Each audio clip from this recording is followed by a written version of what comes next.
Hola a todos, gracias por estar aquí en esta segunda ponencia, que yo creo que va a ser la más trepidante de todas y la más emocionante, aunque solo sea porque es la que ocurre justo antes de que nos den de comer. El tema que nos ocupa es OTAN, la manipulación, OTAN ante la manipulación, Occidente ante la manipulación como veneno, el ciudadano como antídoto. Estoy muy contento de poder hablar de algo tan importante que nos afecta tantísimo como ciudadanos y que afecta a tantísimos ciudadanos del mundo en el aspecto de la calidad de la democracia. En mi caso, yo he sido corresponsal del Mundo en Moscú durante 12 años y he sido testigo de ese deterioro. Pero no solo se trata de hablar de ese deterioro o hablar de los peligros, sino también de explicar las soluciones y cómo podemos hacerle frente. Y por eso son muy importantes las tres personas que tengo a mi lado, a quienes además quiero agradecer que me acompañen, porque realmente su mensaje va a ser el más importante. La general Loreto Gutiérrez Hurtado, directora del Departamento de Seguridad Nacional, el director de Política Exterior de la Fundación Alternativas, Vicente Palacio, y también Sergio Sánchez, director de Relaciones Institucionales de Indra. Como moderador y ponente al mismo tiempo, voy a situar un poco el tema.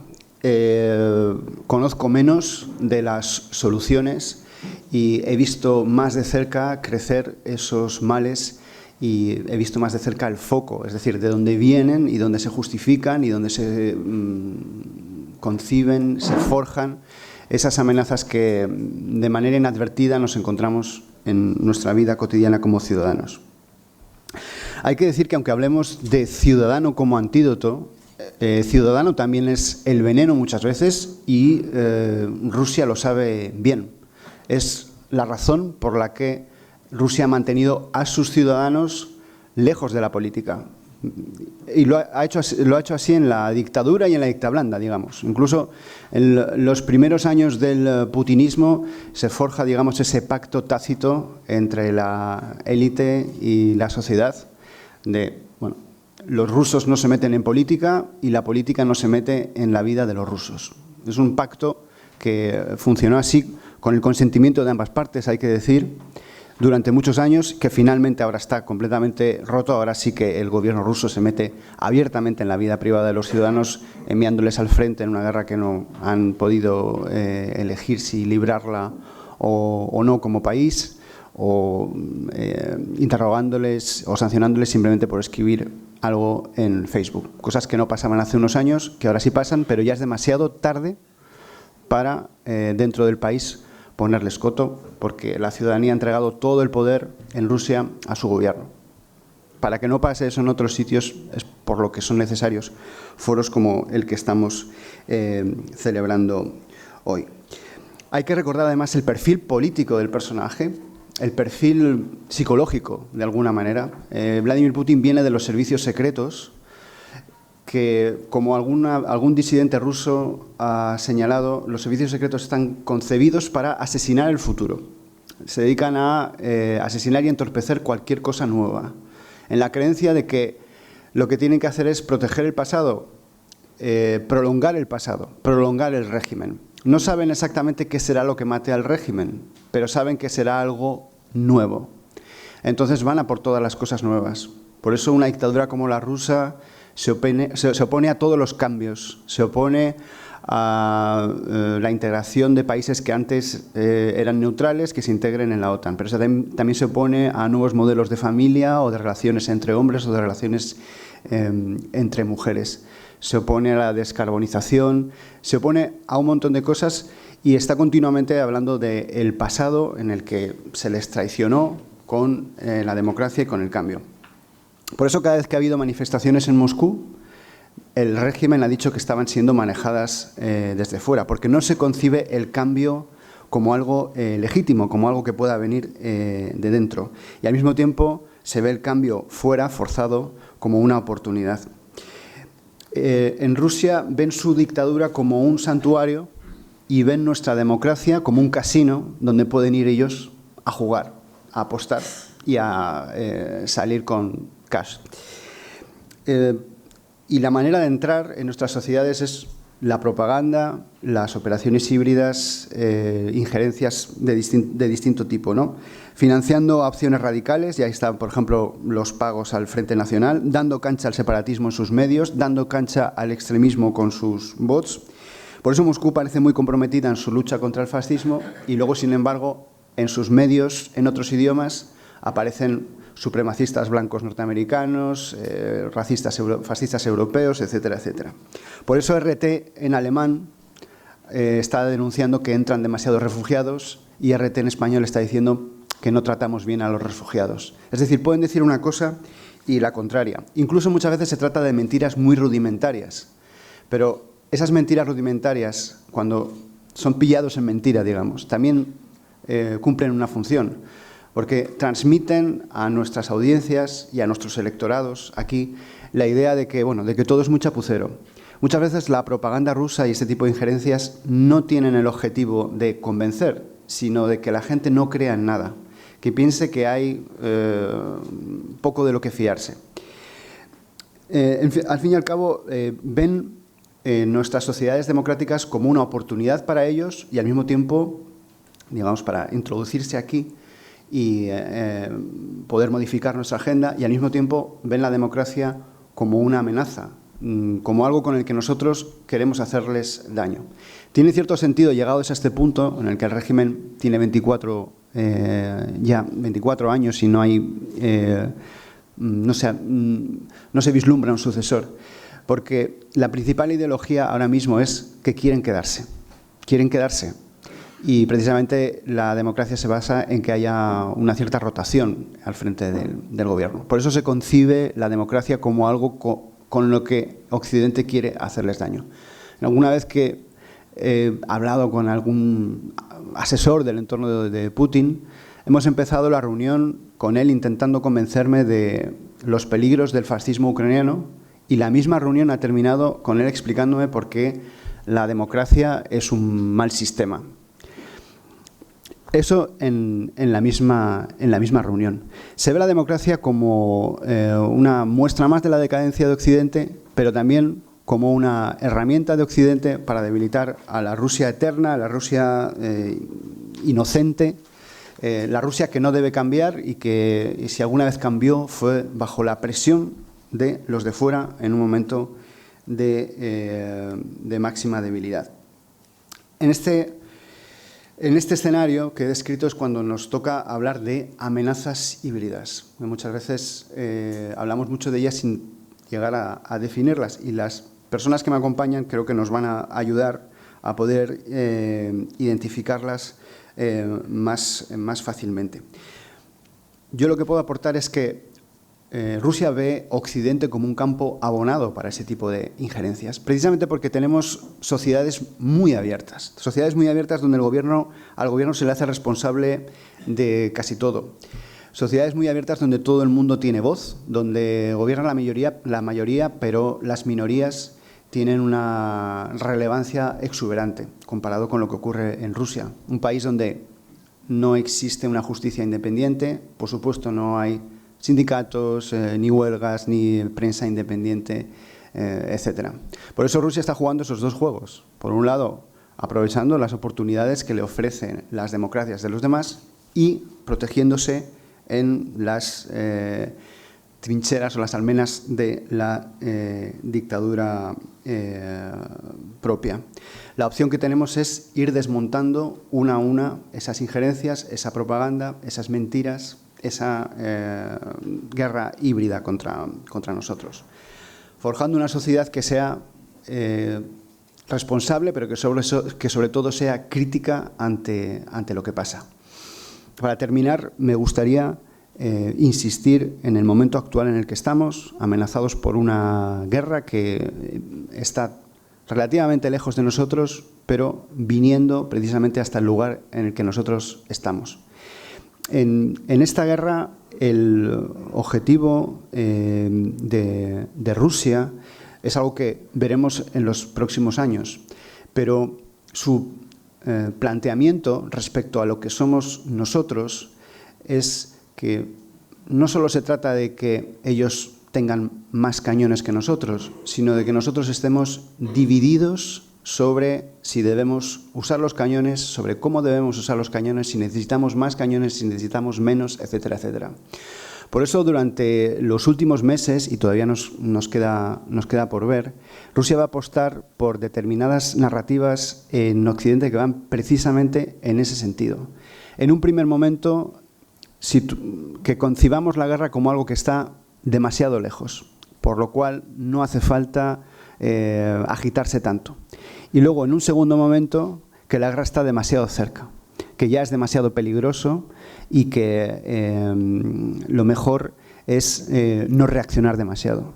En realidad se trata, en los dos escenarios, de la desmovilización. De la desmovilización en un primer momento por desidia y en un segundo momento por miedo.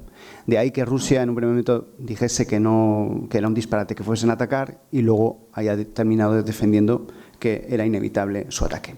Bueno, yo ahora voy a dar paso a las personas que me acompañan, que seguro que nos van a aportar muchas soluciones respecto a esto. En primer lugar, por favor, la general Loreto Gutiérrez Hurtado. Gracias.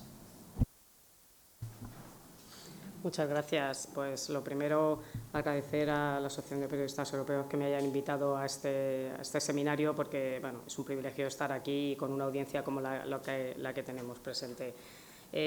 Bueno, para hablar de desinformación, yo voy a centrarlo sobre todo en su relación con la seguridad nacional y por qué es una amenaza, en qué documentos está recogido y ver un poco en ese contexto de seguridad nacional donde tenemos la desinformación.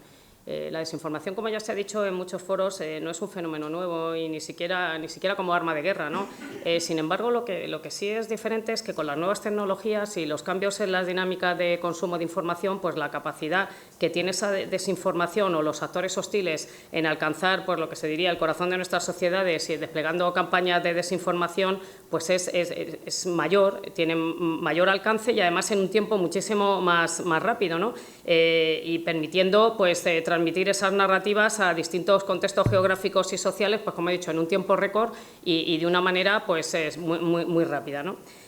Cuando hablamos de desinformación no debemos solo centrarnos en la difusión de un contenido que sea falso, ¿no?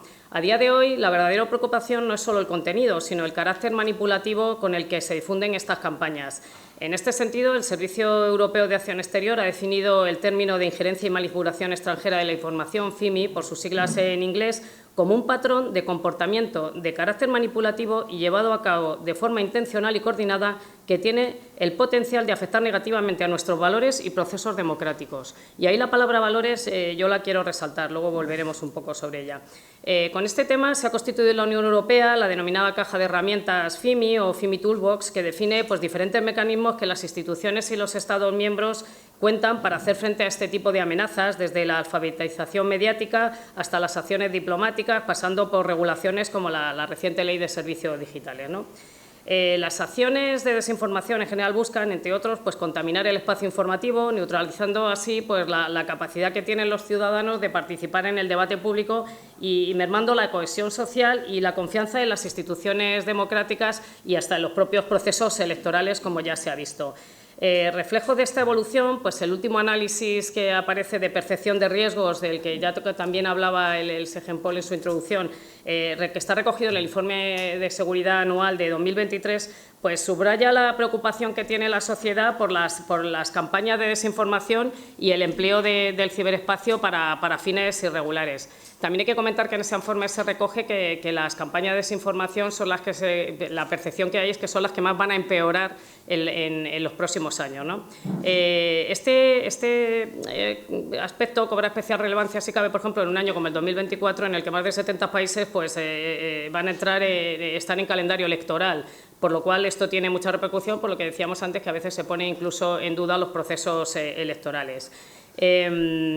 En esta misma línea, el Foro Económico Mundial, en el informe que publica todos los años, de riesgos también, pues ha puesto la campaña de desinformación como el riesgo más relevante para los próximos 2 años y lo pone en quinto lugar para los próximos 10 años, o sea que ocupa un lugar muy alto.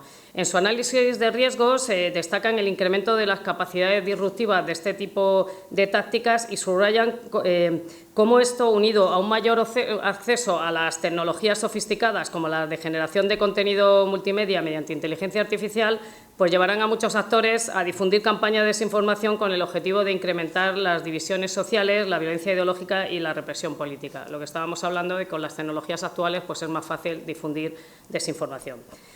Ante este incremento del riesgo que amenaza la esencia misma de los sistemas democráticos, pues se debe de reaccionar como sociedad y avanzar en la mitigación de los efectos de la desinformación.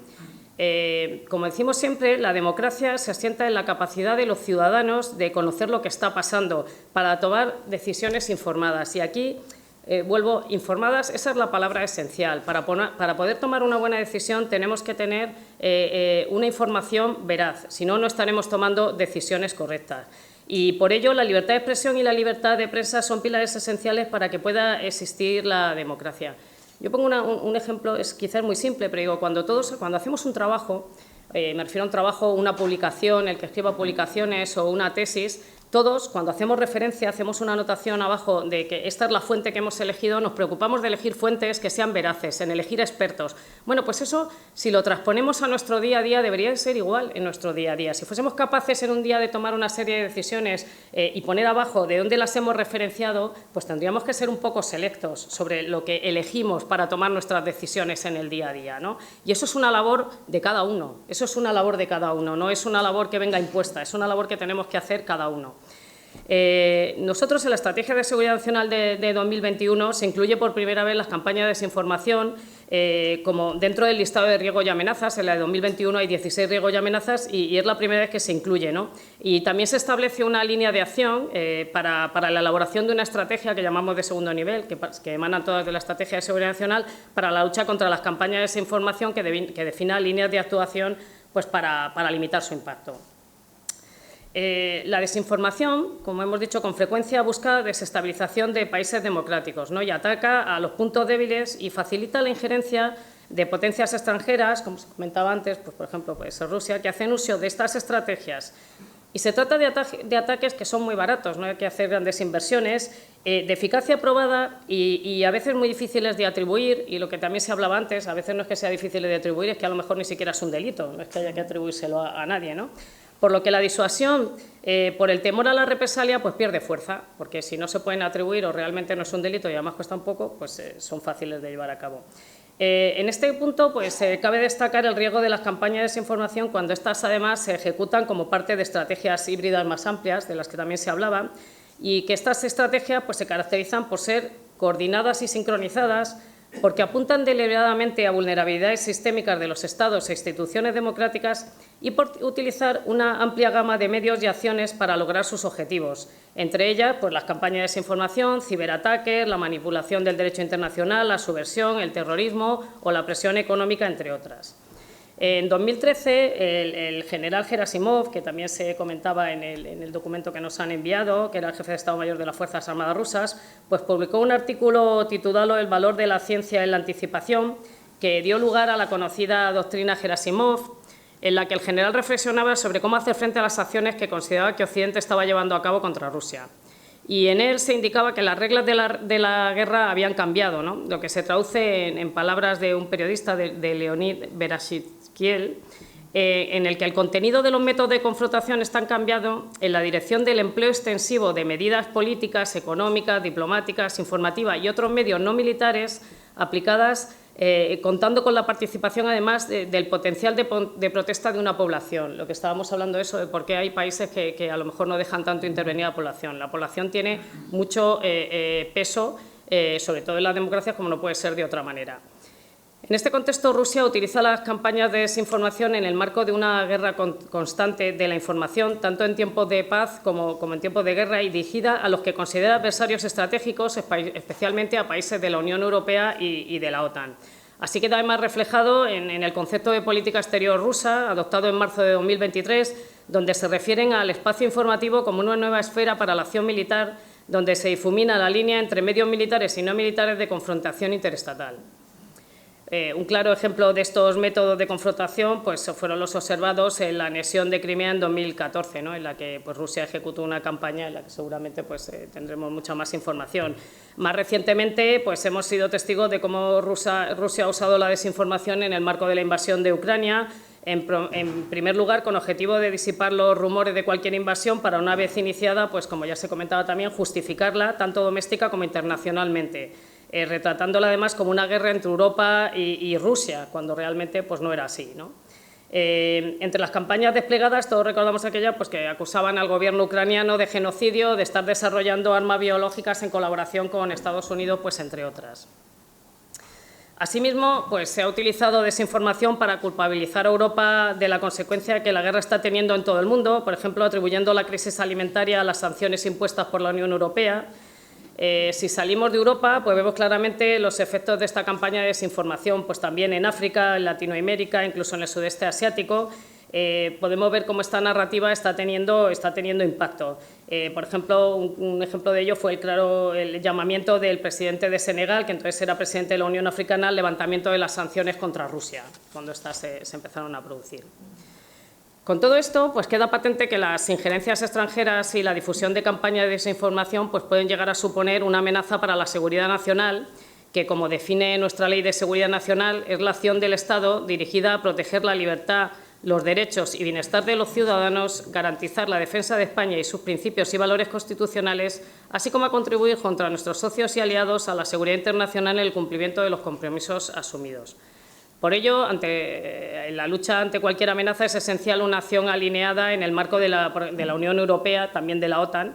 En este sentido, pues, voy a destacar algunas de las líneas estratégicas que se han marcado a nivel de la Unión Europea y que han servido como guía para los desarrollos nacionales. En el año 2018, la Comisión Europea y el Servicio Europeo de Acción Exterior establecieron el primer plan de acción contra la desinformación, que fue presentado y aprobado por el Consejo Europeo en diciembre. Y es un documento de compromiso en el cual se establece que la lucha contra la desinformación requiere de una determinación política y una acción unificada, que esto también es importante porque la desinformación pues, no conoce fronteras, puede pasar de un estado a otro de una manera pues, muy rápida. Una de las medidas que recoge y que presenta como uno de sus objetivos principales se centra en el desarrollo de capacidades tanto en el seno de la Unión, pero también hace un llamamiento al ámbito nacional para así fortalecer la cooperación entre todos los Estados miembros. Asimismo, el plan recoge la creación del Sistema de Alerta Rápida de la Unión, el RAS, conocido por esas siglas en inglés, que es un elemento destacado del enfoque general de la Unión Europea para abordar la desinformación y uno de los 4 pilares de este plan para fomentar el intercambio de información y aprovechar los conocimientos del mundo académico, verificadores de datos, plataformas en línea y socios internacionales frente a la desinformación, porque esto afecta a todos, ¿no? Es necesario luchar contra ella desde todos los ámbitos. El siguiente impulso en la lucha contra la desinformación se enmarca en el Plan de Acción para la Democracia Europea de 2020, cuya hoja de ruta se centra en garantizar que los ciudadanos puedan participar en el sistema democrático mediante una toma de decisiones informada, libre de interferencias y manipulaciones. Aquí vuelve a salir la palabra informada, que, como ya decíamos, es esencial. Y parte de tener decisiones informadas, como ya he dicho y me gusta recalcar, parte de uno mismo. Este plan se ha basado en lecciones aprendidas de la crisis del COVID-19, incluyendo la propuesta para la adopción de medidas dirigidas a dar protagonismo a los ciudadanos y construir democracias más resilientes en toda la Unión Europea. En él se proponen medidas destinadas a promover elecciones libres y justas, fortalecer la libertad de prensa y luchar contra la desinformación. Volviendo al plano nacional, ¿no? Con la vista puesta a dar cumplimientos a todos los requerimientos que ha establecido últimamente la Unión Europea en la lucha contra las campañas de desinformación y mejorar la coordinación a nivel nacional, pues el Consejo de Seguridad Nacional aprobó en octubre de 2020 el procedimiento de actuación contra la desinformación. Y este procedimiento se desarrolla con el objetivo principal de identificar y definir los órganos y organismos de la Administración que, bajo el principio de unidad de acción, actúen de manera coordinada, y eso también es esencial, de manera coordinada y colaborativa en la prevención, detección, alerta temprana y evaluación de campañas de desinformación e injerencia. Para este fin, el procedimiento crea la Comisión Permanente contra la Desinformación, además de, como mecanismo para avanzar en el desarrollo de metodologías y procedimientos comunes para analizar e intercambiar información sobre esta amenaza, como forma de garantizar una coordinación eficiente en caso de crisis, en el caso de tener que gestionar una crisis debido a la amenaza de la desinformación. Y en esta comisión pues, están representados distintos ministerios, el CNI, el Departamento de Seguridad Nacional y la Secretaría de Estado de Comunicación. Otro de los pilares esenciales para poder desarrollar estrategias eficaces que limiten los efectos de las campañas de desinformación es conocer la amenaza desde todas las vertientes. Y esto es una labor que requiere una estrecha colaboración público-privada, tal como se destaca tanto en el Plan de Acción de la Democracia Europea como en nuestra Estrategia de Seguridad Nacional de 2021. Y por ello también se crea el Foro contra las Campañas de Desinformación en el ámbito de la seguridad nacional. La desinformación requiere de que todos trabajemos juntos y aquí es lo que decimos, la colaboración público-privada en cualquier foro público-privado para neutralizar una amenaza es esencial.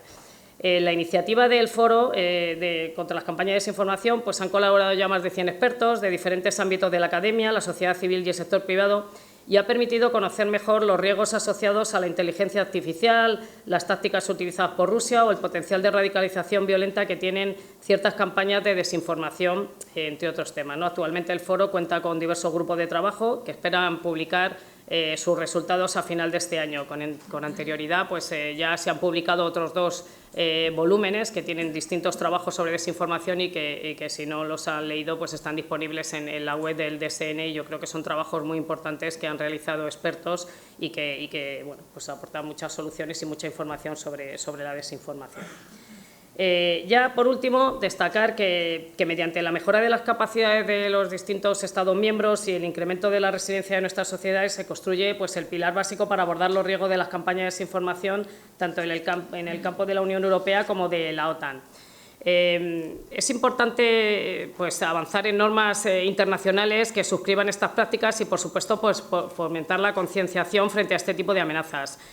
La comunicación estratégica también es esencial en el campo de la desinformación y para ello pues, esto se trabaja tanto en la Unión Europea como en la OTAN. Ya hemos comentado anteriormente las actividades de la Unión Europea, pues en la OTAN, en el marco de su estrategia de comunicación, la lucha contra la desinformación en el contexto de las nuevas amenazas híbridas es un elemento fundamental y en este sentido pues, se ha puesto en marcha programas de análisis del espacio informativo como lo que le llaman Setting the Record Straight, para detectar tendencias en materia de desinformación y poder reaccionar pues, más rápidamente.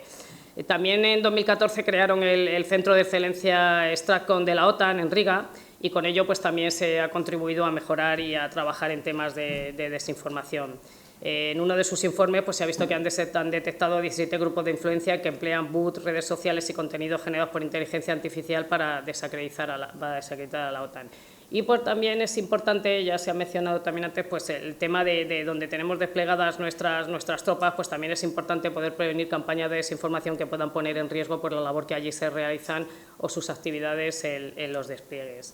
Y ya nada más, una vez más acabada la ponencia, pues incidir en que tenemos que trabajar todos juntos para luchar contra la desinformación, para neutralizarla y que es esencial el trabajo que tenemos cada uno individualmente a la hora de afrontar estas campañas. Nada más, muchas gracias.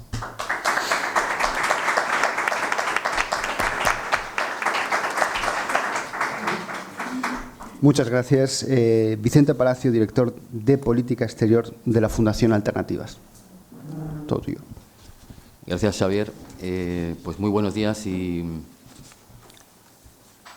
un placer estar aquí. Gracias a la Asociación de Periodistas Europeos por ese gran foro.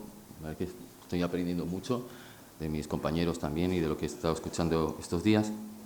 También al Ministerio de Defensa y Segempol, con quien la Fundación Alternativa siempre anualmente ha hecho para hacer un poco de publicidad, pues elabora sesudos informes y documentos sobre el tema del año. El tema del año este año, efectivamente, es el 75 aniversario de OTAN y lo que eso significa. Esperamos poder compartir algunas reflexiones en ese sentido. Simplemente, a ver si lo puedo expresar rápidamente, voy a ser un poquito provocador, ya que, o intentar enfocarlo de una manera distinta, este ámbito tan especial, tan importante, tan fundamental, que es la desinformación. Y es verdad que cuando OTAN hoy día se pregunta por su futuro, su presente y su futuro, evidentemente la primera palabra que te lleva a la cabeza es Ucrania y Rusia, ¿no? Evidentemente es es el core, ¿no? Es un poco lo que ha despertado a OTAN de nuevo, ¿no? Esta guerra, la agresión rusa, ¿no? Es lo que ha hecho que saliera de su estado de muerte cerebral, para decirlo con las palabras muy radicalizadas de un cierto dirigente político francés.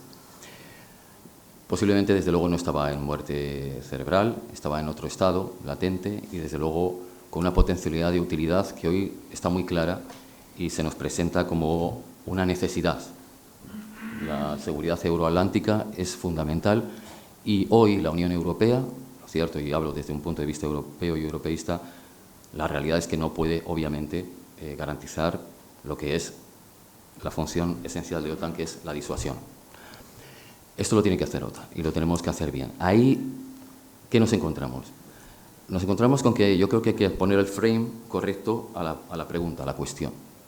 Porque no es tanto que sí, evidentemente hay una amenaza, una injerencia exterior, desinformativa, que tiene muchas variantes, pero yo diría y pondría el acento en los múltiples significados y variantes también internas de la desinformación. A mí me ha gustado el título de esta ponencia, de esta sesión, porque habla de veneno de la manipulación versus el antídoto ciudadano.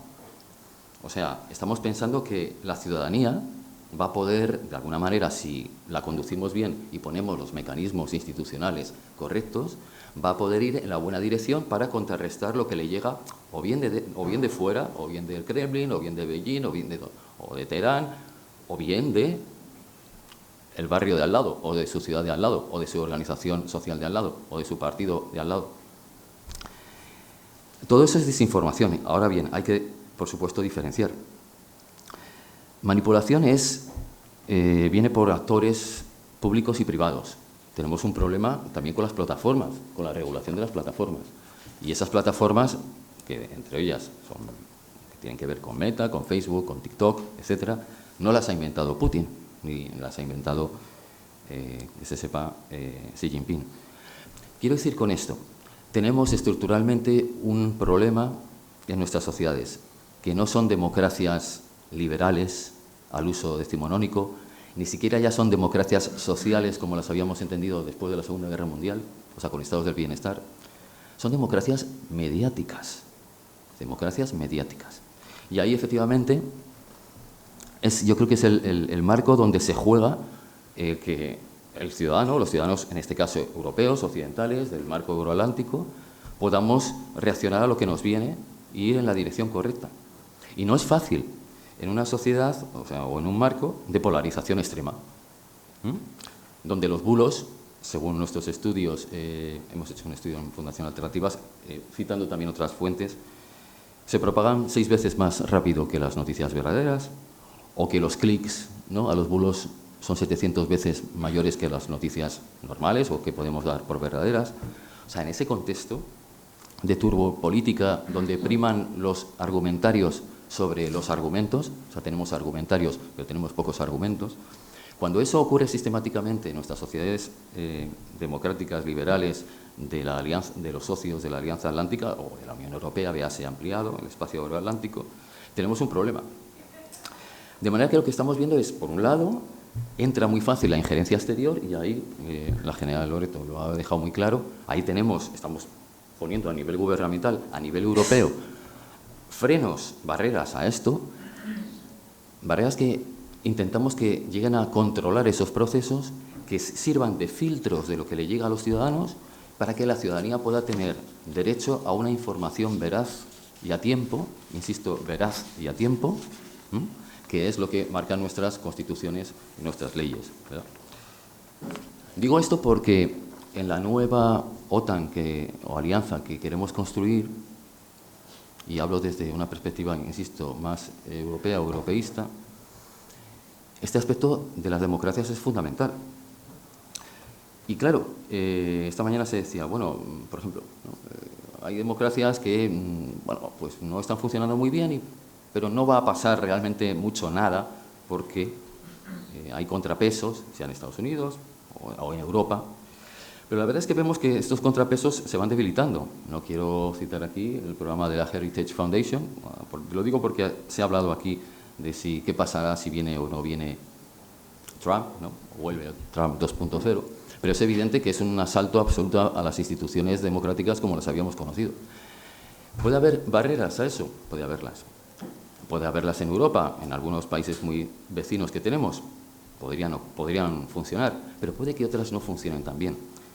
Y lo que tenemos es que estructuralmente, en ese caldo de cultivo de sociedades mediáticas, de turbopolítica, de polarización extrema, la información se queda muy devaluada. Lo que es verdad y lo que no es verdad. Lo que sirve hoy y lo que no sirve hoy. Lo que sirve para mañana o para pasado mañana, que no es lo mismo que para hoy. Eso es lo que estamos viviendo. Entonces, yo creo que el frame, o sea, el marco es, para entenderlo y para combatirlo, es ese, entender la vulnerabilidad que tenemos como sociedades democráticas mediáticas en este mismo momento. Estoy hablando desde un punto de vista, ya que me lo han pedido, un poco de la comunicación y la información, algo que a los televistas aquí presentes pues sabéis mucho más que yo y estáis más familiarizados. Hay una frase muy provocativa que yo he leído el otro día de Wolfgang Munchau, ¿no? Le preguntaban por Francia y decía: la derecha es fuerte no porque esté financiada por Vladimir Putin o porque las redes sociales difundan noticias falsas. Es fuerte porque una gran parte del electorado está descontento con su gobierno y buscan otras cosas. Yo creo que esto tiene mucha carga de profundidad. Esto no niega la desinformación y la injerencia de las campañas y la potencia de la maquinaria de desinformación, en este caso rusa, que tú, Xavier, conoces muy bien, y los que estáis aquí. Eso no obsta ni es barrera, todo lo contrario, para que proactivamente, dentro de los marcos euroatlánticos, OTAN, Unión Europea, actuemos, legislemos, tomemos medidas de filtro y de control de eso. ¿Tendremos un éxito relativo? Porque esto es la carrera de la liebre contra la tortuga, siendo que la tortuga son nuestras leyes y nuestras normativas y la liebre es la inmediatez del cambio tecnológico y de los nuevos dispositivos que se van creando día tras día para burlar precisamente esos controles o para poner en solfa, digamos, la autoridad que tenemos como sociedades para censurar ciertos contenidos. Censurar, porque eso es lo que hacemos, censuramos. Censuramos algunos contenidos que no nos convienen y lo hacemos bien, porque podrían destruir o erosionar nuestras sociedades. Pero no nos gusta que nos traten de erosionar la democracia, que nos digan que nuestra democracia no sirve, que están llenas de, ¿no? Bueno, pues que son un caldo de cultivo de descontento, de desigualdad, etcétera, etcétera. Ya sabemos que nuestras democracias tienen problemas, pero evidentemente, y este es el punto también esencial aquí, no puede haber aquí equidistancia al mismo tiempo. No podemos igualar unos con otros. No podemos pensar que unos regímenes francamente abyectos, como conocéis algunos de primera mano, y autoritarios directamente, pues nos den lecciones. Tenemos que reaccionar y hacer algo.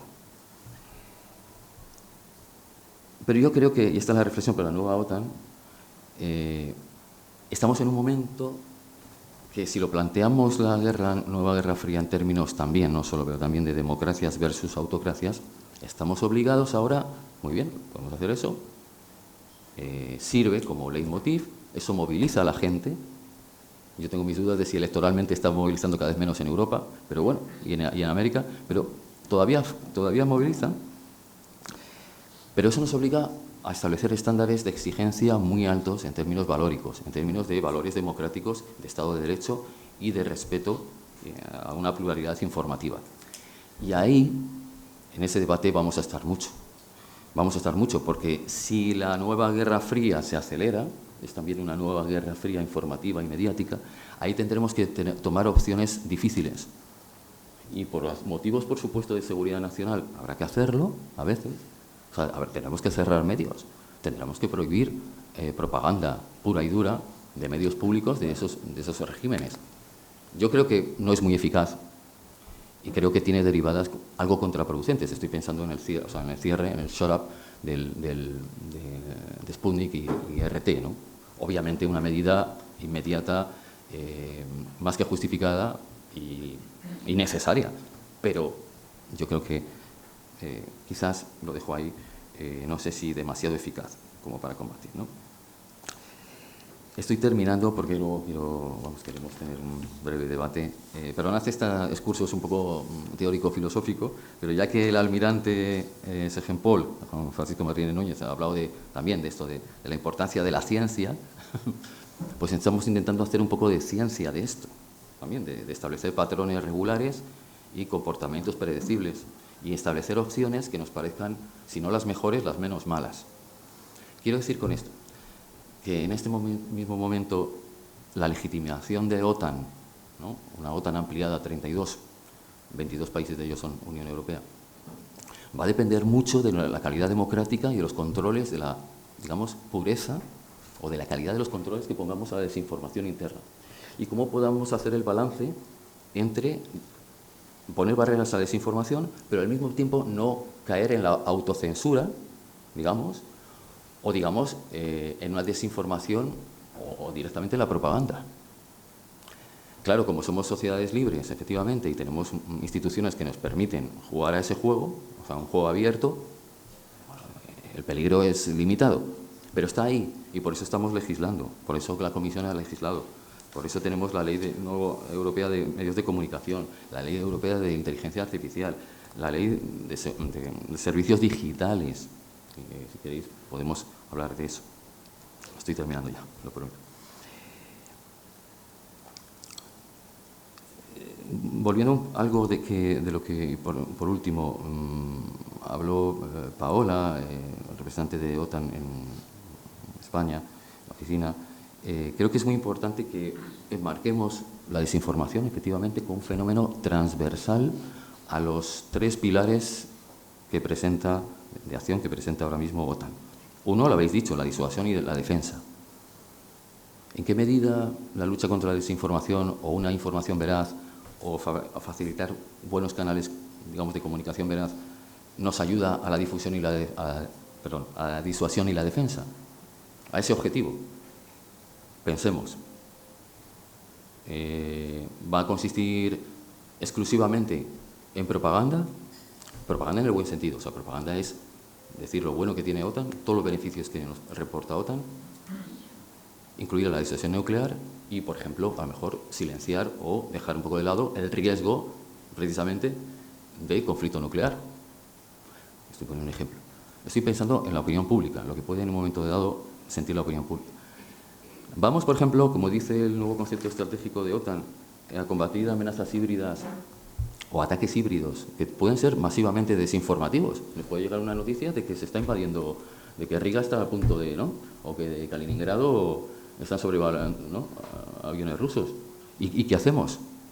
O sea, esto sería algo así como la guerra de los mundos de Orson Welles, ¿no? O sea, ¿no? Aviones rusos sobrevolando sin control Kaliningrado. ¿Qué hacemos? ¿Eso qué es? ¿Es un ataque híbrido? ¿Eso es una tercera guerra mundial? ¿Cómo respondemos a eso?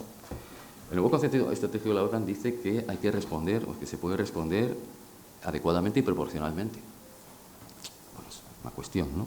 Veremos cómo se responde a eso. La segunda función es prevención, lo habéis dicho, y gestión de crisis.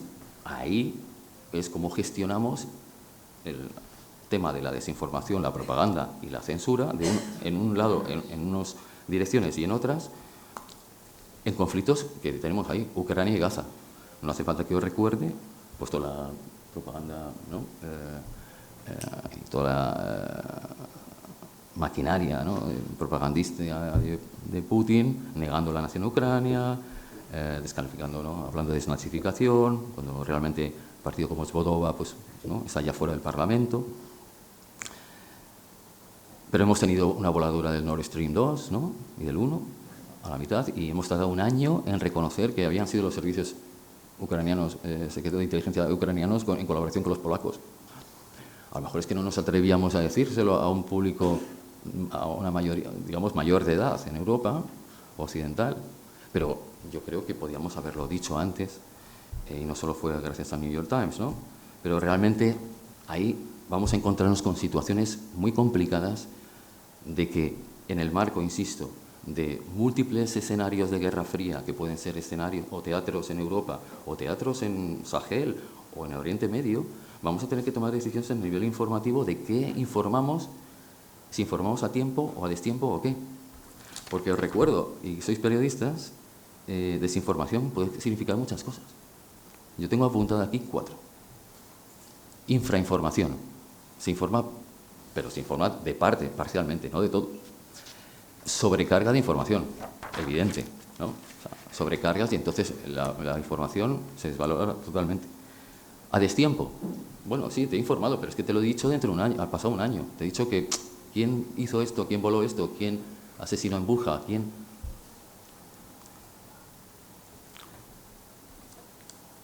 Y puede haber informaciones que sean parcialmente verdaderas y parcialmente falsas. Podemos mezclar las dos. Bueno, es verdad, ¿no? 50 por 50% mentira, ¿no? Falso, y 50% verdadero. El último es la seguridad cooperativa, el último objetivo. La seguridad cooperativa con terceros, el flanco sur, los partenariados.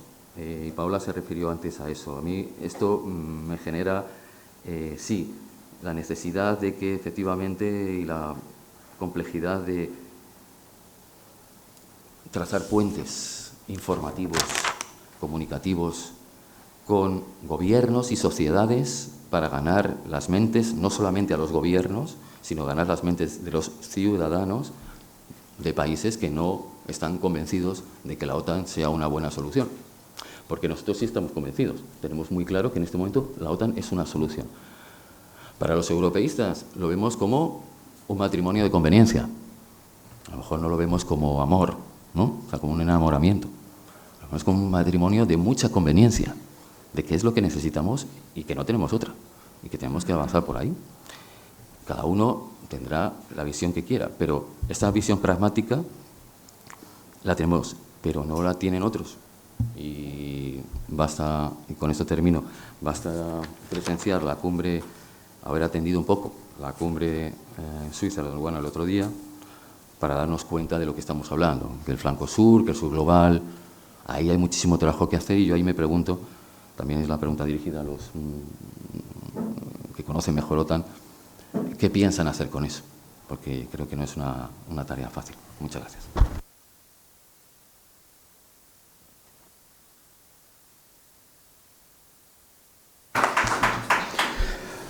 Muchas gracias, Vicente. Por último, muy importante, la conclusión de Sergio Sánchez, director de Relaciones Institucionales de Indra, que nos va a contar el otro lado, visto desde la empresa, precisamente. Buenas tardes a todos. Muchas gracias a la Asociación de Periodistas Europeos por esta invitación. He venido muchos años, no tantas veces como mi antiguo jefe general San Roldán, pero he venido unas cuantas y creo que no exagero si digo que es el foro más importante de seguridad y defensa que se celebra en España con tanta continuidad, ¿no? Y por tanto, estar aquí para mí siempre es un motivo de orgullo y además sé que es una oportunidad para aprender con todos vosotros. Yo voy a intentar reflexionar, dar algunas reflexiones porque al final, desde el punto de vista de la industria, no hay un discurso articulado y solo puedo ofrecer algunas preguntas más que respuestas, ¿no? Ya sabéis que la inteligencia artificial generativa está poniendo de moda las preguntas, ¿no? Los prompts. Y yo creo que en ese sentido los periodistas, también los filósofos, no pensando tanto en la filosofía como una actividad académica, como una asignatura, ¿no? Sino como una actividad de reflexión crítica, y esto tiene mucho que ver con la desinformación, tiene mucho que decir, ¿no? Suscitar preguntas, reflexionar, y esto es lo que me gustaría hacer aquí a título particular, aunque luego intentaré dar alguna pincelada también sobre la importancia de la industria de defensa. Hablamos de periodismo y, claro, a mí me ha gustado mucho, y esto se lo voy a copiar también al general San Roldán, el título, ¿no? Porque él siempre ponía mucho hincapié en los títulos, en el acierto, y no sé si es Miguel Ángel Aguilar o Juan, o en fin, pero acertáis mucho con los títulos, ¿no? La manipulación como veneno, el ciudadano como antídoto. Y claro, uno se acuerda de aquella famosa frase de Paracelso, ¿no? Que el veneno está en la dosis, ¿no? En las dinámicas de discurso siempre existe un afán de manipulación o un afán de intentar convencer al otro, ¿no?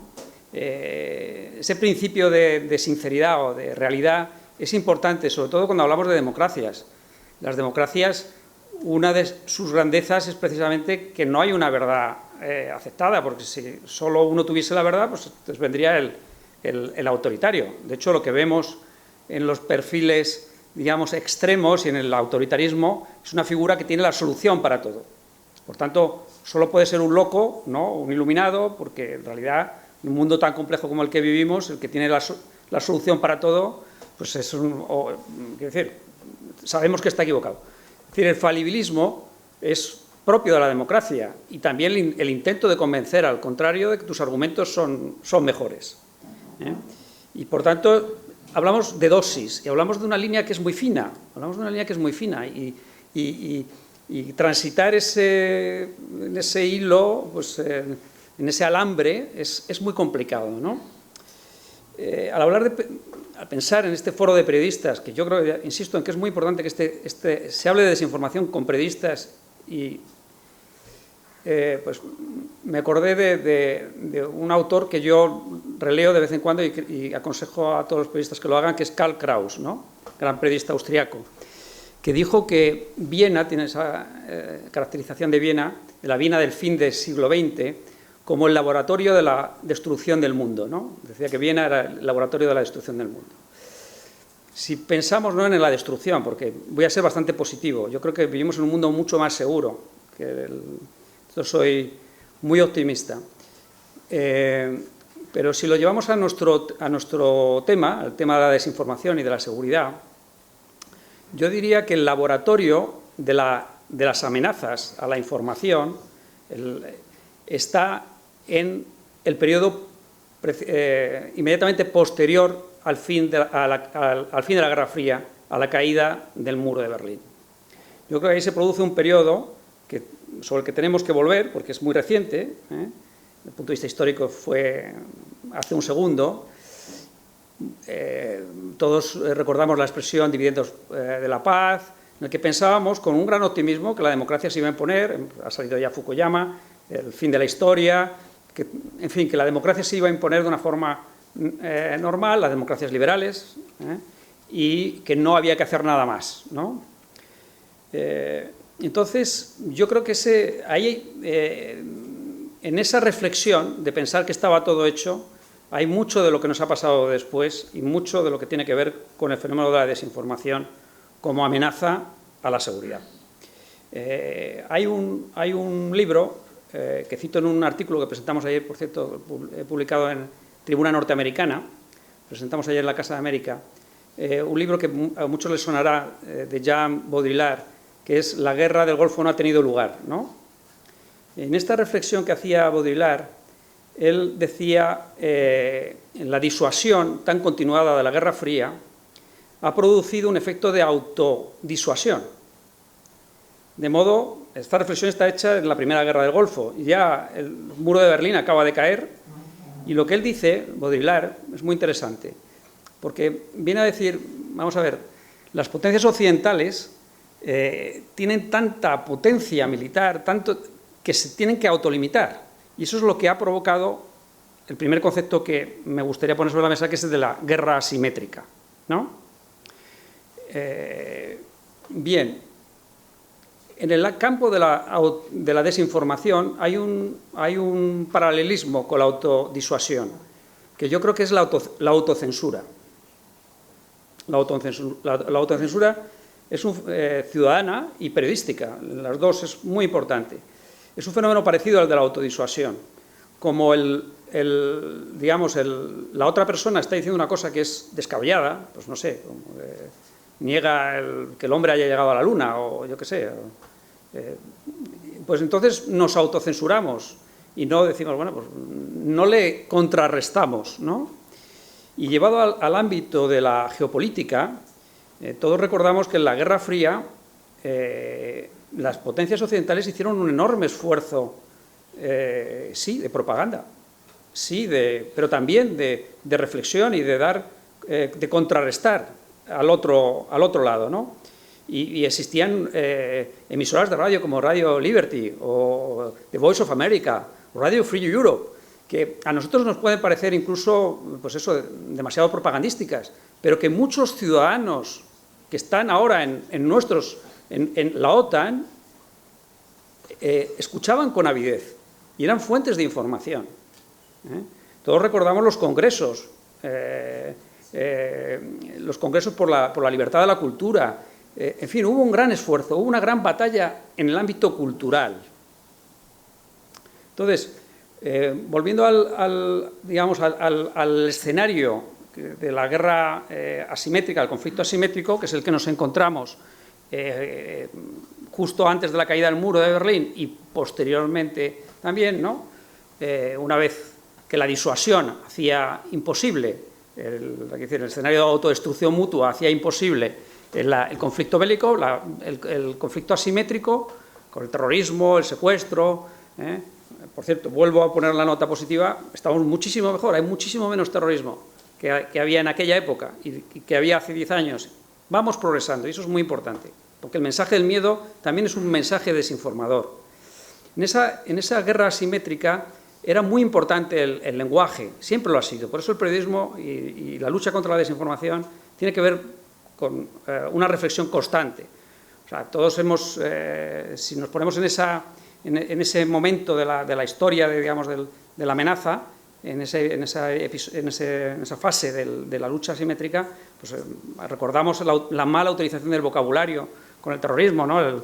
el impuesto revolucionario, en fin, todas estas expresiones mal utilizadas de forma y cómo el periodismo y cómo la ciudadanía contrarrestaba esos mensajes, ¿no? O hablar de ejércitos de liberación, lo que sea, ¿no?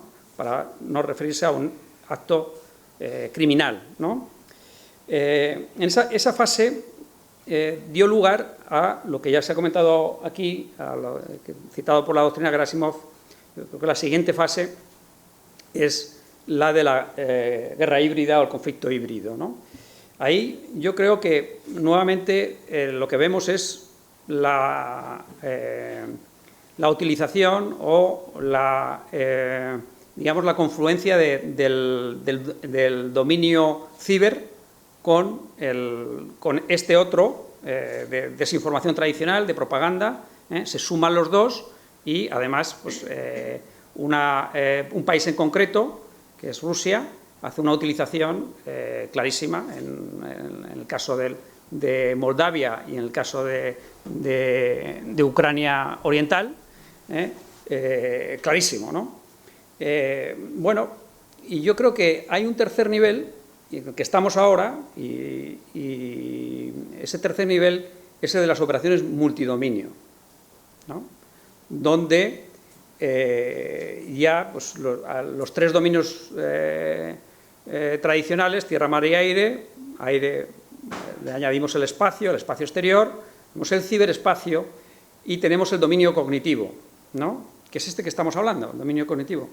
El problema del dominio cognitivo es que nadie sabe bien cómo formularlo, porque es muy cualitativo, ¿no? Pero es precisamente de eso de lo que estamos hablando, el dominio cognitivo sería precisamente el que, para mí, no sé si, claro, para mí el fundamental, porque yo trabajo más en él, pero en cualquier caso, los tres se superponen, y lo que tenemos que intentar es dar respuesta a operaciones que puedan tener todo a la vez, es decir, la desinformación, la incidencia en el ciberespacio y la utilización de los tres dominios tradicionales ampliados con el espacio exterior.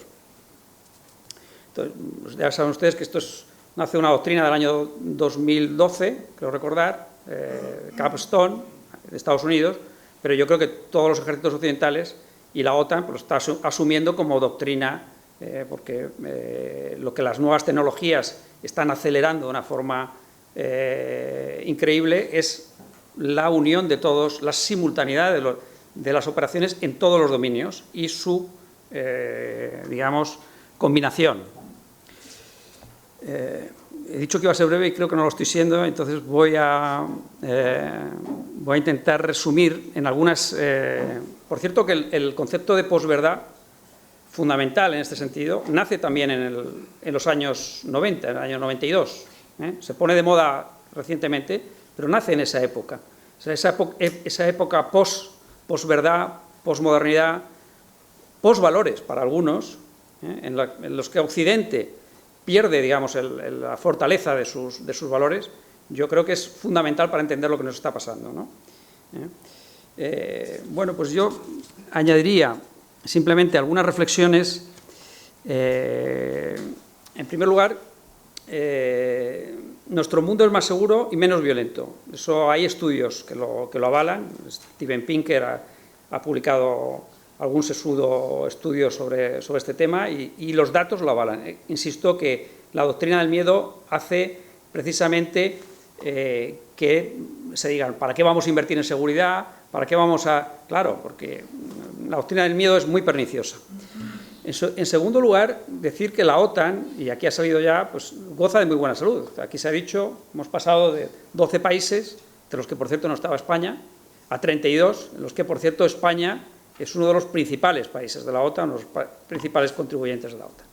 Luego, esto que en la época anterior a la caída del muro de Berlín se decía que los ciudadanos del este votaban con los pies, ¿no? Es decir, que se marchaban, pues los países quieren unirse a la OTAN y los países democráticos, los países que progresan, quieren estar con la OTAN y el gran problema con Rusia ha sido precisamente que los países de su influencia y que considera tradicionalmente de su esfera de influencia se quieren asociar a la OTAN. Luego la OTAN y nuestros valores yo creo que están viviendo un buen momento.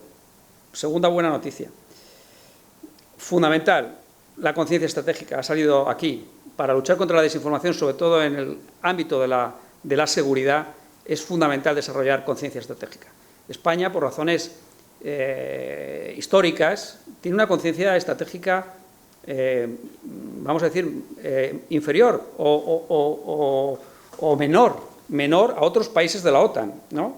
Y eso se traduce después en que Polonia, y creo que estaba por aquí la embajadora, gasta el 4% de su PIB en defensa, ¿no? 4%.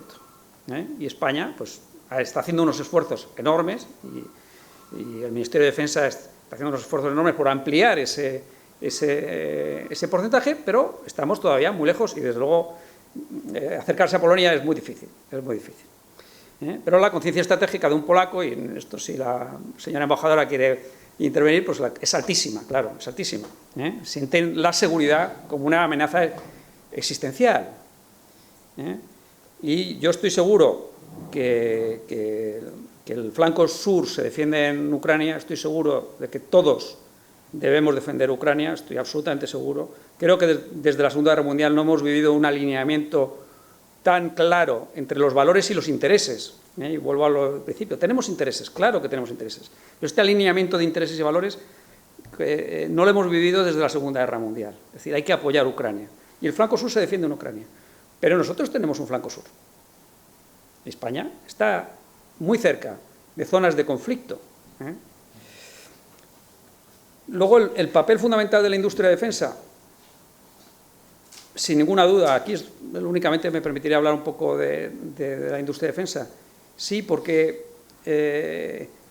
no solo por la aportación que hace al PIB, al empleo de calidad, la tecnología, que como ustedes saben es dual, es de ámbito civil y militar, y los ejemplos de Internet, de GPS, etcétera, avalan esta dualidad de la tecnología, sino porque la industria tiene que ser parte de la defensa nacional y de la seguridad nacional. No se puede entender a la industria europea, y en el caso español, la industria española, ajena a todo esto que estamos hablando. Es decir, si hace falta desarrollar competencias multidominio que incluyen lo cognitivo, la industria tiene que dar satisfacción a ese planeamiento por amenazas y por capacidades, por aquello que las Fuerzas Armadas, que son quienes conocen el tema, nos digan, ¿no? Bajo la dirección del Ministerio de Defensa. Y por eso también es importante pues, no caer en los mensajes desinformadores de que no hay que invertir en defensa y en seguridad. Al contrario, es invertir.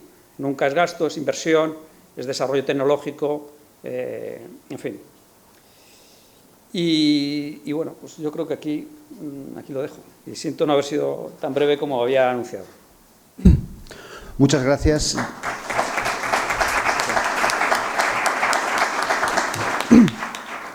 todavía nos queda tiempo para algunas preguntas, dado el calibre de las personas que me acompañan. Yo creo que no será difícil pensar en unas cuantas, ¿no? Sí, ahí veo.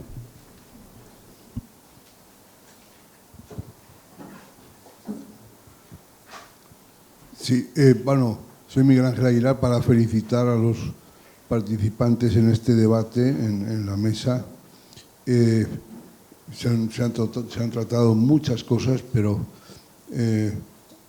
a mí me gustaría volver sobre alguna de las cosas que ha dicho Vicente Palacio.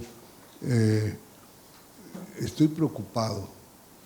¿Por qué estoy preocupado? Porque hay que responder a las ciberamenazas, hay que responder a la manipulación, a la desinformación, pero hay que cuidar mucho la respuesta. No vaya a ser que la respuesta agrave la situación.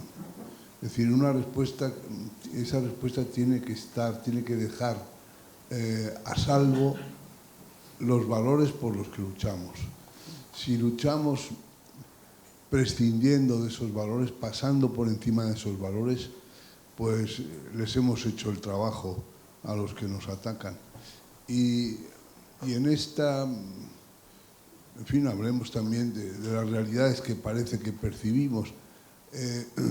En este ataque, o en esta bastante insistente que se observa por parte del gobierno a propósito de los pseudomedios, a propósito de la máquina del fango, a propósito de los de estas cosas, los digitales, no sé qué, no sé cómo los llaman. Bueno, ahora resulta que toda la prensa y todos los demás medios son digitales, además de lo que sean originariamente. Cuidado con los filtros, cuidado con quién filtra, cuidado desde qué ángulo lo hace, desde qué, digamos, requerimientos se ponen en marcha. No sé si esta preocupación es compartida por alguno de vosotros o consideráis que es fruto también de mi natural desinformación. Gracias. Yo, por aportar algo muy breve, sí que diría que, desde luego, existe un riesgo en todo esto, porque es verdad que, en buena medida, en Rusia empezaron así. Empezaron diciendo, bueno, precisamente para proteger lo que tenemos, la democracia, tenemos que empezar a gestionar algunas cosas que no funcionan bien, como, por ejemplo, la judicatura y los medios. Pero gestionarlos un poco, no demasiado. Pero luego, cuando empezó a quedar claro que se estaban gestionando demasiado, ya era tarde, porque se les había entregado las llaves, ya era demasiado tarde como para decirles que estaban ingiriendo demasiado en medios y en judicatura, en el caso de Rusia, ¿no? No sé, ¿cómo lo veis vosotros? Sí, yo estoy de acuerdo, absolutamente. En un caso tiene que ver con lo que se ha tratado más aquí, que es injerencia extranjera, estrictamente campañas de desinformación con un objetivo, puede ser alterar los resultados electorales, puede ser desinformar acerca de un conflicto, puede ser crear confusión y anular la voluntad ciudadana, puede ser con muchos objetivos que son compatibles entre ellos. Lo otro que ha comentado tiene que ver con ya estrategias ya de tipo más nacional, claramente, que se insertan en un debate efectivamente de, bueno, bajo qué criterios consideramos que ciertos contenidos o ciertas prácticas son admisibles en sociedades abiertas, democráticas. Y desde luego yo creo que eso es una pregunta abierta y nadie tiene la respuesta. Pero claramente hay, creo yo, y ahí coincidiría, ciertos excesos. En ese sentido yo quería recordar, comentando lo del anterior, que cuando, por circunscribirlo en el ámbito OTAN, si vamos al índice de calidad democrática, ¿no?, al Democracy Index de Economist de este año, como sabéis, bueno, nosotros, España ya subió, ¿no?, subió de las democracias defectuosas a full democracy, o sea, democracias plenas, pero tuvimos un año muy malo por el tema del Consejo General del Poder Judicial, etcétera. Francia también lo tuvo, y Hungría y Polonia, que siguen, por ejemplo, por decir algo, ¿no? Y sigue Turquía, y sigue Letonia, y Lituania, y Portugal, Italia, Bulgaria, así, en los puestos 30, 37, 40, 62, Turquía 102, son miembros OTAN. ¿Y qué les pasa? Pues que no garantizan bien pues, la pluralidad de medios, o tienen interferencias en la judicatura, mala separación de poderes, baja calidad democrática.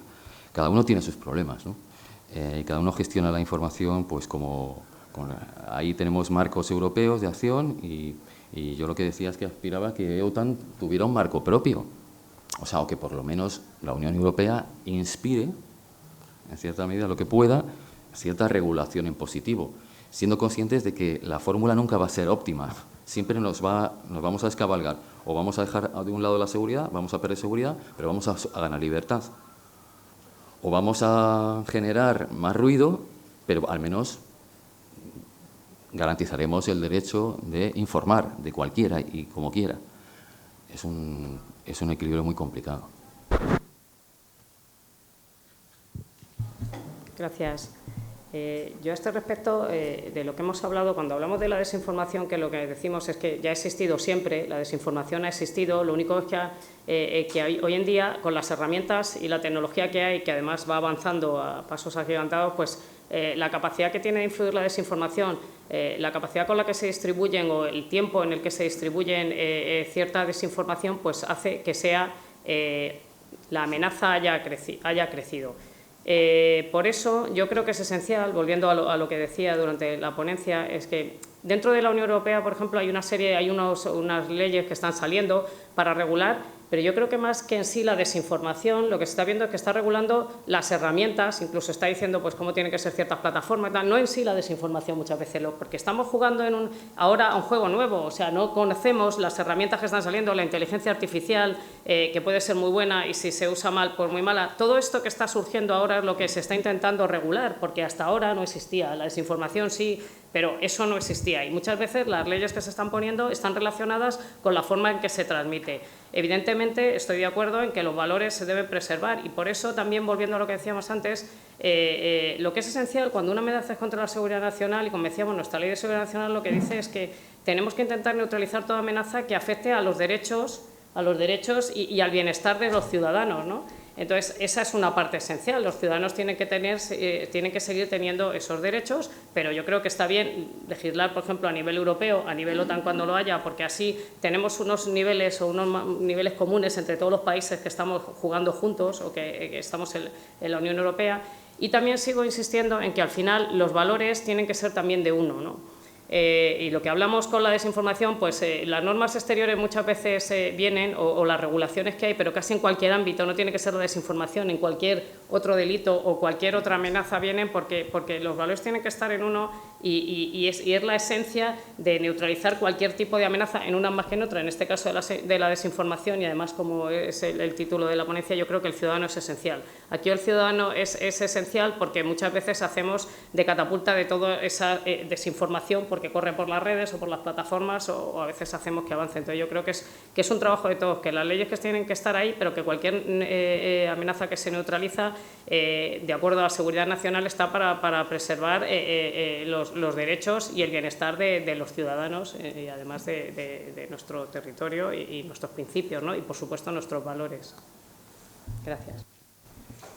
Sí, yo, coincido plenamente, como decía antes, con la frase de Paracelso, el veneno está en la dosis. Y claro, no es lo mismo decir que Elvis está vivo que decir que el tabaco es bueno para el cáncer. O sea, son cosas completamente distintas y que tienen riesgos distintos. Yo me quedo con las sociedades abiertas, creo que debemos asumir el riesgo siempre de apostar por el antídoto más que por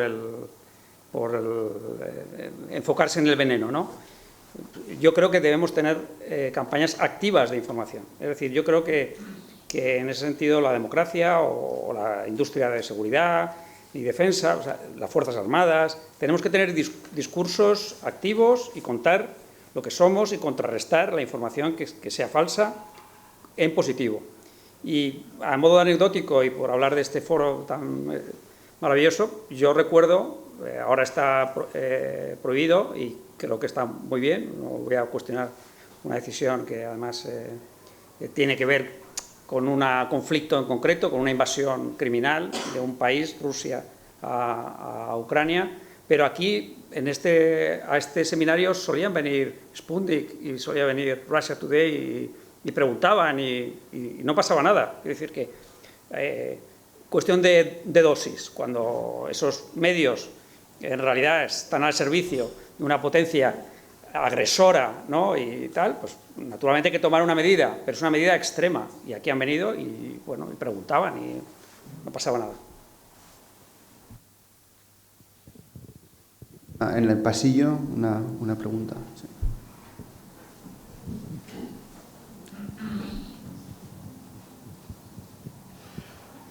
Juan Cuesta, a ver si recupero un poco la voz. Juan Cuesta, de Europa en Suma. Creo que cuando hablamos de desinformación hay un hilo conductor que une a Putin con polos en la extrema derecha española, por ejemplo, los independentistas, que une a Putin con Xi Jinping, que une a Putin con Kim Jong-un, que une a Putin con Bolsonaro, digo el hilo, une Bolsonaro, Milei, la señora Le Pen, Trump, por supuesto. Hay un hilo conductor que une a todos ellos, ¿no? Y hay incluso un hilo transversal que tiene que ver, por ejemplo, con los hermanos Koch y la financiación multimillonaria del negacionismo, que también se cruza en este hilo de desinformación. ¿Qué ocurre?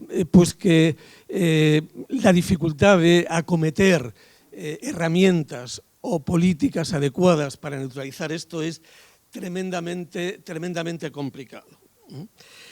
Si a eso añadimos que el lenguaje de las redes, de los nuevos medios, facilita la simplicidad del lenguaje de las fórmulas autoritarias, porque si vemos en este hilo conductor no hay un problema de izquierda a derecha, hay un problema de democracia o fórmulas, organizaciones, propuestas autoritarias o dictatoriales. Eso es lo que une a todos esos personajes que he nombrado. Decía que el lenguaje de las nuevas redes facilita la difusión de la desinformación por la simplicidad. La democracia cuesta mucho explicarla, pero una barbaridad al uso de las que vemos habitualmente, eslogan al uso en la extrema derecha y tal, es muy fácil. Se coloca y rápidamente tiene retweets, 700 más, como decía antes, que las noticias verdaderas, como decía antes Vicente, ¿no? Esta es la realidad, y si añadimos, por ejemplo, lo que la inteligencia artificial pueda aportar con sus deepfakes, cómo puede multiplicar las posibilidades de manipulación a partir de esto, con muy pocas herramientas defensivas entre la población. Ahora conocíamos hace poco el informe del Instituto Reuters. Había 12 millones de españoles ya que habían dejado de mirar los medios, habían dejado de informarse entre los medios. ¿Qué leen? Lo que les llega por las redes. Hemos visto cómo los jóvenes han dejado de ver la televisión en línea. Siguen viendo clips, valoraciones que extraen los influencers a los que siguen en los medios. ¿Quién coteja las fuentes informativas, la veracidad de esas fuentes? Hacemos alguna tentativa, la Unión Europea lo ha hecho, lo hable, por supuesto, Radio Televisión Española, la agencia EFE, para intentar, cotejar la veracidad de los medios. Pero yo creo que todo lo que nos rodea es tremendamente complicado y dificulta enormemente la adopción de medidas eficaces, porque esto al final, pues hay datos también de un estudio reciente, un porcentaje alto, no sé si era un 15 o un 20% de los jóvenes españoles decían estar dispuestos a sacrificar la democracia en aras a otras fórmulas autoritarias hipotéticamente eficaces para resolver determinados problemas. Ese es el problema de fondo y me da la impresión, como decía antes Vicente, que lo que tenemos para defendernos es la tortuga, pero la desinformación es la liebre. Yo creo que no llegamos a alcanzarla. Gracias.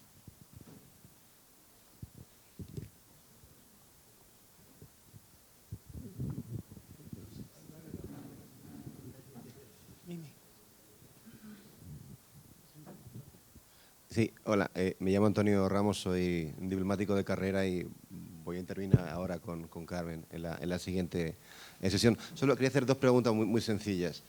La primera es, habéis hablado, y muy bien, felicidades por cierto, sobre lo que está haciendo para combatir la desinformación dentro del, vamos a llamarla, área euroatlántica. Pero ¿qué pasa con la desinformación fuera? Es decir, para muchas personas en muchas partes del mundo, lo que antes se denominaba el resto, the rest, y ahora se llama el sur global, que nos parece una invención nueva cuando es un término que se acuñó en 1969, la desinformación, como la vemos nosotros, no es como la ven ellos. Ellos tienen unas visiones distintas. Hay un gran relativismo que está relacionado con la historia y con la geografía.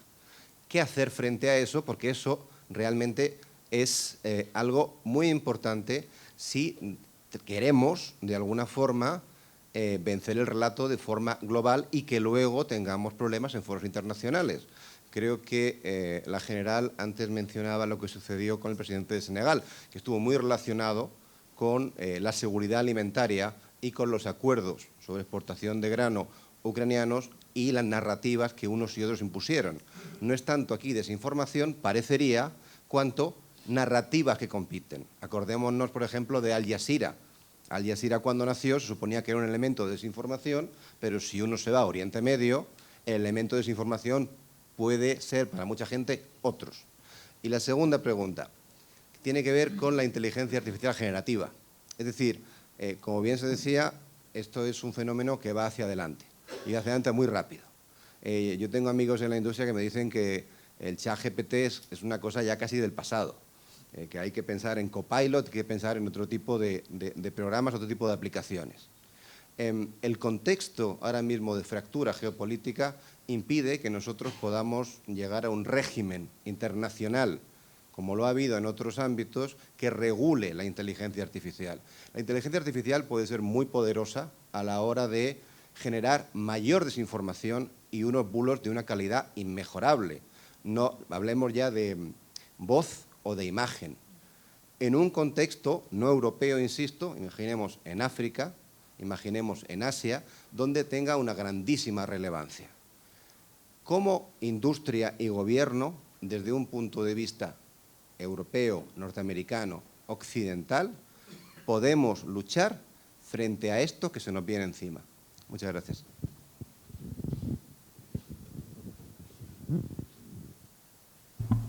Muchas gracias. A ver, lo que estamos hablando, yo creo que estoy totalmente de acuerdo con lo que decía mi compañero de mesa antes, Sergio. Hay que hacer campañas informativas, hay que ser proactivos. Yo creo que es que realmente es muy complicado. Estamos empezando a trabajar con nuevas herramientas, como estaba diciendo antes, aunque ahora pues, el ChatGPT sea del pasado, pero la inteligencia artificial pues, hoy en día está en boga, se está desarrollando, cada vez hay más avances. En lo que respecta en otros países son narrativas, como bien dice, son unas que van contra otras. Tenemos que ser proactivos, tenemos que trabajar por difundir información veraz siempre que sea posible, sobre todo si son hechos históricos. Hay que intentar defender la historia tal cual ha sido, sin sesgos. Entonces, ahí también tenemos ese trabajo, todos, porque bueno, ahí hay una campaña de acción exterior. O sea, yo creo que eso es importante en lo que se refiere a lo que decimos fuera de la Unión Europea, en otros países, en los que hemos visto pues, que a lo mejor ha habido algún tipo de conflicto o algún tipo de ideas que se han expresado sobre hechos pasados que a lo mejor no eran así. Pues ahí tenemos que ser proactivos, tenemos que... esas son las herramientas que yo creo que hay que utilizar, ¿no? Desde pues, a intentar poner en contexto todo. Yo aquí creo, y esto también aquí que hay periodistas, yo creo que es importante también para mí la labor de los periodistas hoy en día.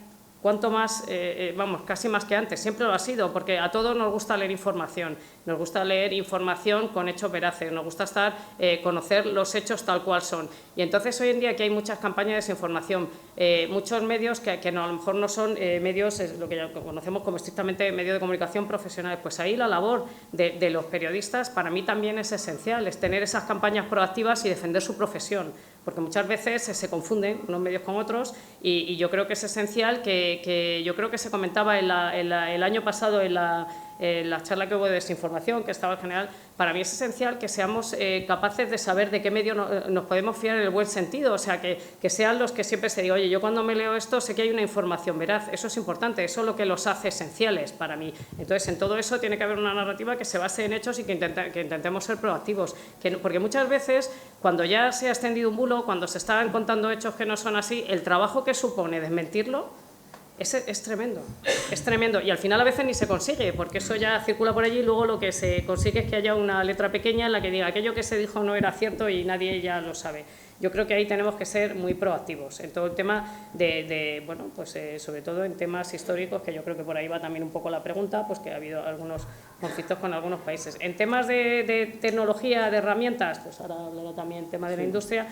Pero yo creo que ahí es lo que estábamos hablando antes, es que hay que ir paso a paso, es que hay que ir viendo la potencia que tienen las nuevas herramientas e intentar ir regulando poco a poco su uso, porque es lo que hablamos siempre, cuando algo sale se ve muy bueno hasta que se empieza a utilizar de una manera que no es solo para fines buenos, como ha pasado con muchas cosas en la historia, y al final hay que ir regulando poco a poco y paso a paso, porque a lo mejor una sobrereacción nos puede llevar a un mal uso también de esas tecnologías, pero bueno...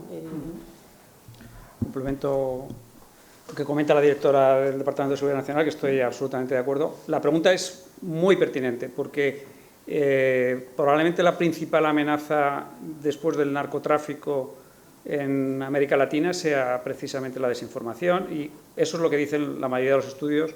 No tengo ninguno en la cabeza, o sea, para poder citarlo como fuente me gustaría, para ser riguroso, pero desde luego hay muchos estudios que dicen que la desinformación es uno de los principales riesgos de seguridad en América Latina.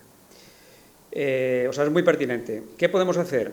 Aparte de la proactividad, que yo creo que es fundamental, la tecnología, y por eso hablaba antes de las operaciones multidominio, y el dominio cognitivo, que está quizá un poco menos desarrollado, lo tenemos que trabajar igualmente, desde la tecnología, desde la industria.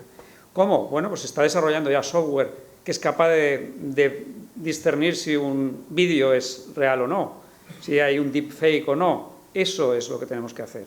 Y hacerlo de forma que podamos instantáneamente desmentirlo, proactivamente, sin tener que censurar o prohibir el vídeo, que pasará a ser, pues no sé, yo antes he hecho la prueba y he mirado el monstruo del lago Ness o el Yeti, y bueno, pues hay empresas que se llaman así, ¿no? Y mucha gente creerá que existe, no lo sé.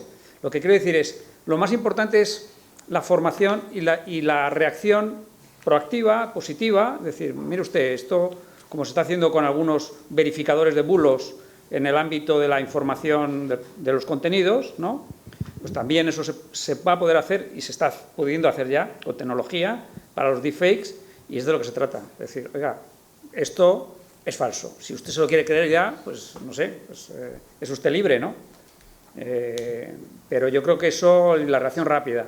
Y en ese sentido, yo creo que los poderes públicos tienen que hacer una reflexión de armarse de vehículos para poder informar. Desde luego en las cancillerías y en las embajadas, ¿por qué no? Poder reaccionar ante un bulo que pueda afectar a España en un país, y que no, que esto lo vemos, sea malintencionado o no, porque muchas veces, como sabemos, son campañas intencionadas de descrédito que otros países quieren obtener una ventaja. Tenemos que trabajar ese dominio cognitivo, no lo vamos a solucionar ahora, ni pretendo dar recetas mágicas, pero es muy importante, es muy importante. Lo ha sido en toda la historia de la lucha contra las amenazas y la guerra. No voy aquí a citar el arte de la guerra, pero todo lo tenemos en la cabeza. Pero desde luego hoy en día es todavía más importante por esa simultaneidad de los dominios. Eso yo creo que es importante, y la industria tiene capacidades para hacerlo. Gracias. No quiero que sea desinformación, que nos íbamos a ir a comer a las 2, pero por otro lado creo que nos puede dar tiempo a una pregunta más. Entonces, vamos a una pregunta más. Ruego brevedad en la pregunta, por favor, y también en las respuestas de mis compañeros. Gracias. Le quería preguntar a la general Gutiérrez qué temas detectan ustedes en el procedimiento de actuación contra la desinformación, qué temas protagonizan o se utilizan en las campañas que detectan en España. Si son bélicos, temas de salud, las vacunas del coronavirus en su día, temas electorales, ¿qué es lo que más moviliza y se utiliza en las campañas de desinformación? ¿Y qué países, siempre se habla de Rusia, qué otros países protagonizan estas campañas? Gracias. Sí. Gracias. Aurelio Ruiz, del Confidencial Digital. Sí, buenas tardes. Bueno, los temas de desinformación, yo siempre, como digo, nosotros lo que trabajamos en Seguridad Nacional es aquellas cosas que pueden tener una repercusión en España. O sea, hay muchos temas de desinformación que nos pueden afectar. Efectivamente, pues como ya se ha hablado, las campañas que se están viendo de desinformación, pues en el tema de Rusia, pues todo el tema que puede tener repercusión en España, pues por la guerra que hay en Ucrania. También se ha visto recientemente, yo creo que se ha leído en los medios de bueno, no sé en qué medios o en Internet, cuando estaban en las campañas, pues a veces se achaca, sobre todo en procesos electorales, se tiende a decir que la empresa que se ha contratado para el recuento, que va a hacer no sé qué, o que puede recontar votos. Siempre, cuando hay campañas electorales hay que tener cuidado porque siempre se tiende mucho a la narrativa de lo que salga de ahí puede estar manipulado. Pues eso es un tema que siempre se tiene especial atención y por eso se activa la red de seguridad de procesos electorales en los que el Departamento de Seguridad Nacional pues está ahí trabajando en temas de desinformación para evitar que unas campañas electorales que son normales, democráticas y tal, pues puedan verse afectadas por esos temas de desinformación y poner en entredicho. Pero vamos, yo creo que ahora hoy en día casi todos los temas que se están trabajando un poco, en los que se pone un poquito más de interés en todo lo que tiene que ver ahora con la guerra de Rusia y Ucrania, todo lo que sale de ahí. Y recientemente, como he dicho, pues se ha puesto especial atención en temas electorales. No sé si quieres añadir. La verdad es que no quería añadir a lo que está diciendo, que me ha parecido, vamos, absolutamente correcto y exacto, sino yo quería aprovechar, ya que nos vamos a ir a comer, pero en el público a Carlos Miranda, que ha sido 2 veces embajador en nuestra representación en la OTAN, y teniendo en cuenta que el seminario sobre el 75 aniversario de la OTAN, pedir un aplauso para Carlos Miranda.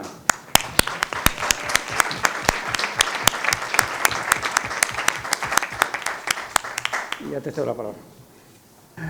Bien, bueno, pues muchísimas gracias por estos 3 análisis tan interesantes, al público por la atención y las preguntas, y yo creo que lo podemos dejar aquí por ahora. Muchas gracias una vez más. Adiós.